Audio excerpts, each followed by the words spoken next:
Quelqu'un a dit un jour qu'un ennemi, c'est quelqu'un avec qui on n'a pas eu le temps de prendre un dîner. Vous vous rappelez qu'il y a de cela quelques jours, j'ai fait une vidéo dans laquelle je dégageais un fétiche de mon champ. Certains pensaient d'ailleurs que j'allais mourir. Certains ont dit que j'ai attaqué les traditions, que je n'aurais jamais dû toucher ce fétiche, que mon séjour sur cette terre était fini. D'ailleurs, certains continuent de penser que ce n'est qu'une question d'heure maintenant. Jusqu'à preuve du contraire, les copains, je suis encore là et en très bonne forme. Le totem, le fétiche, tout ce que vous voulez, il a été dégagé. Et tout le monde se porte très bien. À un niveau, il faut que la superstition cesse. On est beaucoup trop superstitieux.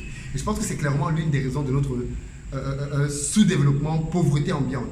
C'est qu'on est vraiment beaucoup dans cette culture du magique, dans cette culture du spirituel, de la croyance, Bref, c'est pas de ça dont je vais te parler. Il se trouve que le monsieur qui a mis le feu, parce qu'une fois qu'il a fini de mettre le fétiche là, qu'on a dégagé, quand je suis sorti de la ferme, le même jour il est venu derrière moi, il a mis le feu. Il a mis le feu sur la parcelle et le feu est arrivé jusque quasiment au niveau des serres. Les gars ont passé jusqu'à 21h dans la nuit à éteindre le feu. Parce que sinon, le feu aurait brûlé les serres. Le feu a même commencé à brûler certaines cultures. Le feu a brûlé l'espace où on récoltait le vin de palme. Le feu a brûlé des trucs, quoi. Et donc, quand le feu a commencé à brûler, mes gars m'ont informé de ça. Je suis revenu au champ. Je me suis arrêté à une unité de police. J'ai pris un gendarme et on est venu ensemble pour qu'il constate ce qui se passait sur mon terrain. Malheureusement ou heureusement pour le monsieur, quand on arrivait à le gendarme, il venait de partir. On l'a cherché, on ne l'a pas trouvé. Dieu était avec lui. Parce que je pense que si on l'avait attrapé samedi, l'histoire aurait pris une autre tournure. Aujourd'hui, le gars m'appelle et il me fait comprendre qu'il faut qu'il me parle. Qu'est-ce qui s'est passé entre-temps? Aujourd'hui, j'ai vu ce gars, ce monsieur, parce que c'est un monsieur en fait qui a à peu près la cinquantaine. Et on a discuté longuement. On a tellement discuté longuement que j'ai fini par lui donner de l'argent.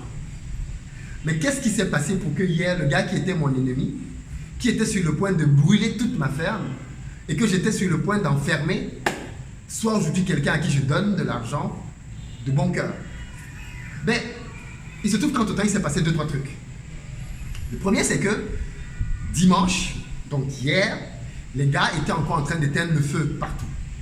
Et parce que les flammes, vous savez, le feu ne s'éteint pas facilement, hein. Le feu n'était vraiment pas encore éteint. Et donc, je me suis rendu compte que, en fait, le gars, il avait des intentions folles. Voilà un individu qui vient et qui met le feu, et il se retrouve le feu a failli brûler 2 serres qui ont coûté une fortune à construire. Et le gars voulait brûler comme ça et partir. Donc du coup, hier, j'étais vraiment pas content. Donc je l'ai appelé parce que j'avais son numéro. Et il parle anglais, donc j'ai sorti tout mon anglais là-bas pour lui dire, gars, je vais faire simple. Never again. La prochaine fois que tu te pointes là-bas, ce sera la dernière. Le gars m'a dit, il me dit au téléphone, mais tu me connais? I'm a man, I'm a real man. Moi je suis un vrai gars. Et il me dit, je suis un Bamenda boy. Bamenda c'est une région ici, les gars là-bas ont la réputation d'être des gars chauds, quoi. Ils viennent du nord au sud-ouest. Une région d'ailleurs en guerre maintenant au Cameroun. Et il me dit, moi je suis un vrai gars, tu me connais? Demain j'arrive là-bas. Comme tu veux parler du feu que j'ai mis maintenant, je vais donc te montrer que je peux tout brûler. Donc il me dit donc, en gros, je lui ai dit donc, je lui ai dit, s'il te plaît, comme tu es un homme, un vrai, est-ce que tu peux pas venir maintenant, s'il te plaît? Il m'a dit, je t'ai dit demain. Donc sur ce, on a raccroché.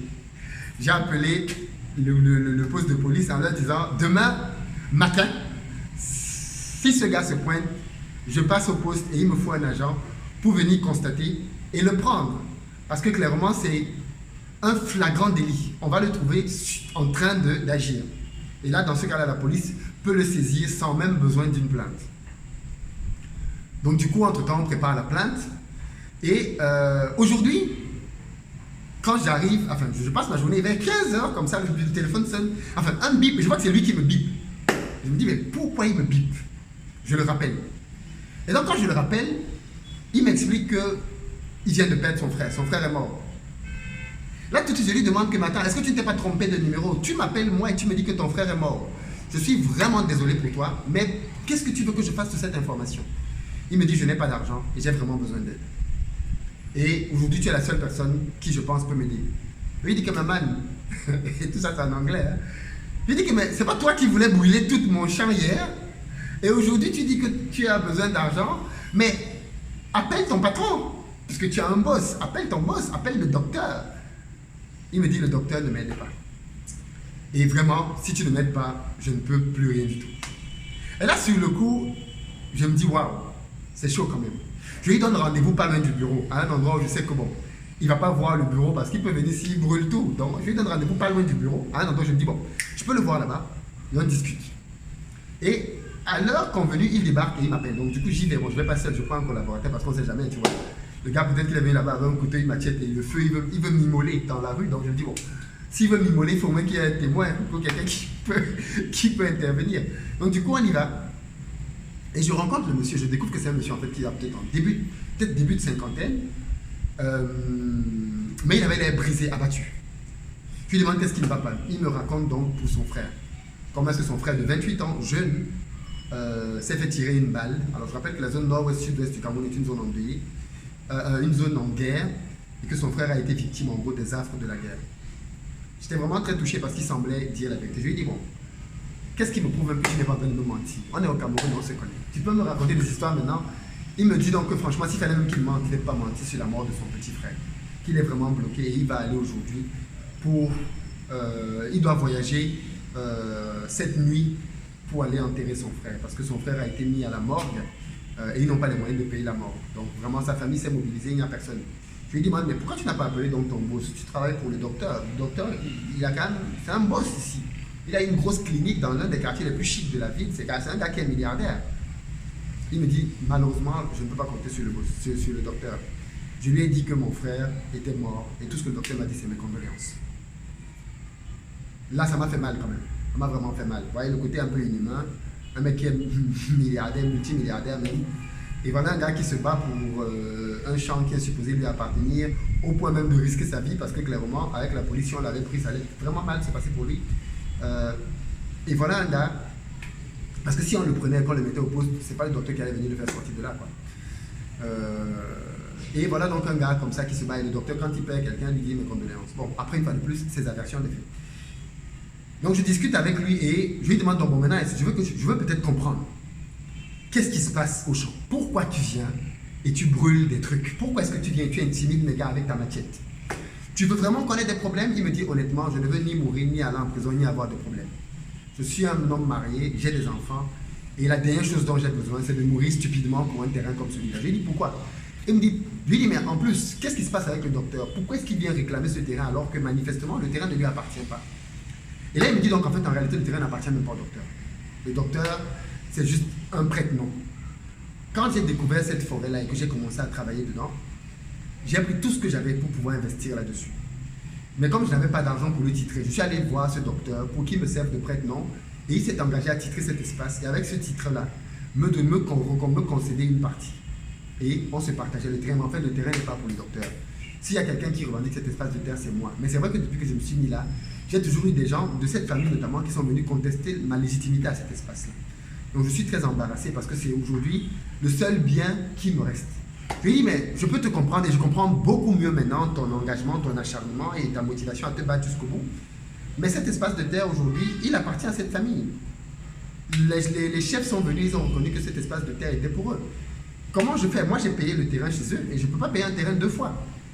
Et en plus, aujourd'hui, ils ont de leur côté la reconnaissance des autorités traditionnelles. On a longuement discuté en gros. Et au final, quand il a fallu qu'il parte, la question que je vous pose, c'est est-ce qu'il fallait l'aider ou pas? Est-ce que vous l'auriez aidé ou pas? Moi, je reste un être humain, je reste un homme. Et je pars du principe qu'aujourd'hui, dans la vie, Dieu m'a fait grâce d'avoir un peu de sous. Et quand on peut aider, réellement, il faut aider. S'il a menti, ou s'il a escroqué, ou s'il a YO, c'est pas grave. C'est de bon cœur que je l'ai aidé. En tout cas, moi, je l'ai aidé pour qu'il aille enterrer son frère dignement et qu'il revienne. J'en suis même arrivé jusqu'à lui proposer un boulot. Il m'a demandé s'il veut bosser. Il m'a dit oui, il veut bosser, mais il ne peut pas bosser à la ferme parce que moi, les gens qui bossent à la ferme sont là à temps plein. Et lui, il n'est pas prêt à bosser là à temps plein parce qu'il a sa femme et ses enfants et il a besoin d'être auprès. Je lui ai dit voilà, c'est un choix de vie que je comprends et que je respecte. Et on a fini par se dire que quand il allait revenir, on allait voir dans quelle mesure on allait pouvoir trouver un accord. En gros, Aujourd'hui, le deal qu'on a, c'est qu'il n'empêche la personne de travailler au champ. On va pouvoir donc déployer les travaux sans problème. Mais il m'a dit que lui, à son niveau, il faudrait quand même que je lui laisse au moins un petit lopin de terre quelque part sur lequel il peut travailler. Parce qu'il a besoin de nourrir sa famille. Ce n'est pas pour commercialiser, c'est pour nourrir sa famille. Je lui ai dit, quand il va revenir, on va aller voir un espace dans le terrain là où il peut travailler effectivement pour lui-même. L'histoire n'est pas encore terminée. Non, je ne dis pas que c'est terminé. Mais ça me donne une grande leçon. Il faut apprendre à discuter avec les gens. Donc vous avez vu à quel point l'histoire était sérieuse, jusqu'à ce qu'on se retrouve à dégager des fétiches. Il faut apprendre à discuter avec les gens. Parce que quand on ne discute pas avec les gens, on vit chacun dans sa version. Et je suis sûr de moi qu'il y a même des guerres, même pas je suis sûr, ça me fait. Vous regardez l'histoire de la Seconde Guerre mondiale, il y a des faits comme ça qui sont reconnus. Des gens sont entrés en guerre et ont tué des millions de personnes sur la base soit d'un malentendu, soit d'un problème qui aurait pu être réglé si les protagonistes s'étaient parlé. Et il se trouve qu'aujourd'hui, c'est clairement ça. Avant d'entrer en guerre avec quelqu'un, essayez la solution du dialogue. Parfois, elle peut résoudre les choses. Je ne dis pas que c'est toujours le cas. Parfois, il faut frapper fort, parfois, il faut imposer son autorité, surtout dans la communauté africaine. Parfois, c'est nécessaire de se faire respecter. Mais des exemples comme celui-ci démontrent encore que la conversation reste un moyen sage de régler beaucoup de problèmes. Qu'est-ce que vous auriez fait, vous? Qu'est-ce que vous pensez de tout ceci? Dites-le moi dans les commentaires.